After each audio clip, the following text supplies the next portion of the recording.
জন্য পাঠাইলা সাই ভোজবাজির দুনিয়া ইশারাতে সব করাইয়া নিবানা তার দা কি জন্য পাঠাইলা সাই ভোজবাজির দুনিয়া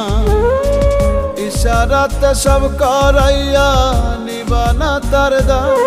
ওরে পাপ দিলা পুণ্য দিলা ভালো মন্দের দ্বন্দ্ব দিলা মন্দ ভালোর জীবন দিয়া শান্তি দিলা না সাই রাব্বানা এই দুনিয়ায় পাঠাইয়া কেন থাকতে দিবা না সাই রাব্বানা এই দুনিয়ায় পাঠাইয়া কেন থাকতে দিবা না